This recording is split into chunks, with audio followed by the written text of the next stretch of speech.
ఆంధ్రప్రదేశ్ మాజీ మంత్రి జోగి రమేష్ నివాసం వద్ద ఉద్రిక్తత కొనసాగుతోంది. తన ఇంటిపై దాడిని నిరసిస్తూ ఇవాళ జోగి రమేష్ మీడియా సమావేశం నిర్వహించనున్నారు. దీంతో జోగి రమేష్ ఇంటి వద్ద పోలీసులు భారీగా మోహరించారు.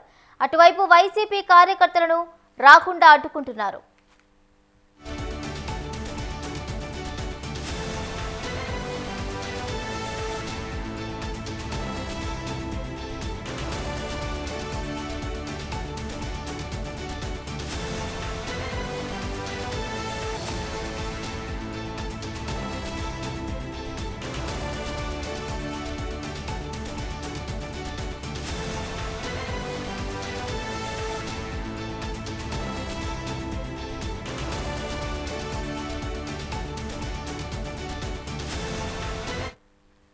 ఇక ఎన్టీఆర్ జిల్లా ఇబ్రహీంపట్నంలోని జోగి రమేష్ ఇంటిపై నిన్న టీడీపీ కార్యకర్తలు దాడి చేసి నిప్పు పెట్టారు.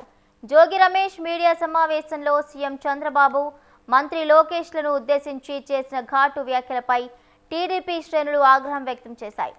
భారీ సంఖ్యలో తరలివచ్చిన టీడీపీ నేతలు, కార్యకర్తలు జోగి రమేష్ ఇంటిని ముట్టడించారు. పరిస్థితి ఉద్రిక్తంగా మారుతుందని ముందుగానే ఊహించిన జోగి రమేష్ తన నివాసం నుండి వెళ్లిపోయారు.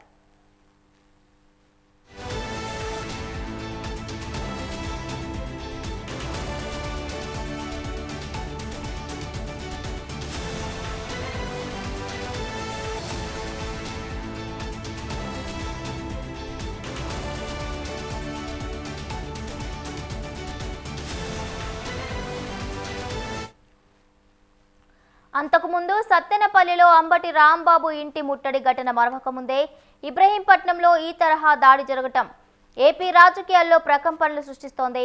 తమ నాయకులను విమర్శిస్తే సహించేది లేదని టీడీపీ కార్యకర్తలు హెచ్చరిస్తుండగా ప్రభుత్వం కావాలనే కక్ష సాధింపు చర్యలకు పాల్పడుతోందని వైకాపా నేతలు ఆరోపిస్తున్నారు. ఇదే అంశానికి సంబంధించిన పూర్తి అప్డేట్స్ మా ప్రతినిధి అలీం అందిస్తారు. Aleem, good morning Bhavani. ఆంధ్రప్రదేశ్ లో మాజీ మంత్రులు వైఎస్ఆర్సీపీ నాయకుల్ని టార్గెట్ చేసుకుని టీడీపీ పార్టీకి చెందిన నేతలు, నాయకులు పెద్ద ఎత్తున కూడాను 2 రోజుల నుంచి దాడులకి పాల్పడుతున్నారు.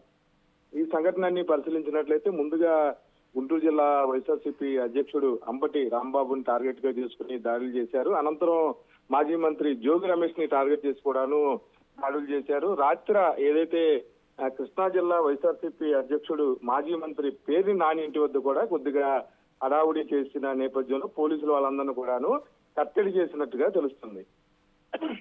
ఈ సందర్భంగా ఎవరైతే వైఎస్ఆర్సీపీ అధ్యక్షుడు ఉన్నారో వైఎస్ జగన్మోహన్ రెడ్డి రాత్రి ఎవరైతే బాధితులు ఉన్నారో అంటే మాజీ మంత్రి అంబటి రాంబాబు కుటుంబ సభ్యులతో పాటు జోగి రమేష్ తో కూడాను ఫోన్ లో మాట్లాడినట్టుగా తెలుస్తుంది. ఈ రోజు మధ్యాహ్నం ఆయన తాడేపల్లి రానున్నారు. అయితే మధ్యాహ్నం 11 గంటలకు ఈ రోజు జోగి రమేష్ మీడియా సమావేశం కూడా నిర్వహిస్తున్నట్లుగా జోగి రమేష్ కార్యాలయం ప్రకటన తెలియజేసింది. ఏదేమైనా సరే ఈ సంఘటనలన్నింటి మీద కూడాను సామాన్యులు ఆందోళన వ్యక్తం చేస్తున్నారు. ప్రభుత్వం ఏర్పడి 2 ఏళ్ల తర్వాత ఇటువంటి దాడులు చేయటం ఎంతో సభని చెప్పి కూడా వైసీపీ నేతలు చెప్తున్నారు. మరి పక్కన తమ ముఖ్య నేత ముఖ్యమంత్రి చంద్రబాబు నాయుడుని ఉద్దేశించి ఈ విధంగా అనరాని మాట్లాడటంపై టీడీపీ శ్రేణులను కూడాను మండిపడుతున్నాయి. ప్రస్తుతం జోగి రమేష్ ఇంటి వద్ద ఉద్రిక్తత పరిస్థితులు ఇంకా కొనసాగుతున్నాయి. ఆయన ఇంటి వద్దకి వైఎస్ఆర్సీపీ చెందిన నాయకులు, కార్యకర్తలు పెద్ద ఎత్తున చేరుకుంటున్నారు. నిన్న తెలుగుదేశం పార్టీకి చెందిన నాయకుల దాడిలో ధ్వంసమైన ఇంటిని రాత్రి మాజీ ఎమ్మెల్యే మొండితోక జగన్మోహన్ రావుతో పాటు అలాగే పార్టీకి చెందిన నేతలందరూ కూడా సందర్శించి వారికి అండగా ఉంటామని చెప్పి భరోసా కూడా చెప్పారు.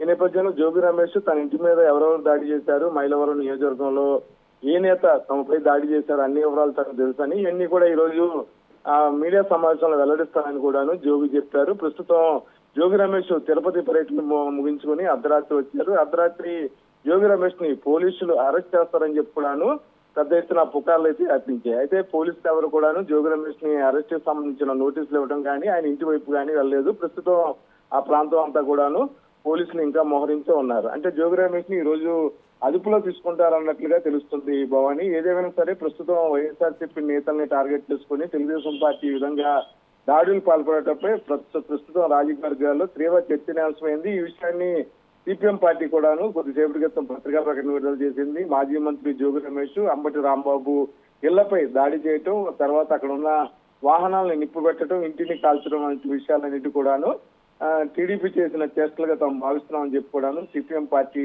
రాష్ట్ర కార్యదర్శి శ్రీనివాసరావు ఒక పత్రికా ప్రకటనలో కూడాను టీడీపీ నాయకుల తీరుని గట్టిగా ఖండించారు Bhavani. Right, thank you Aleem, thank you for the updates.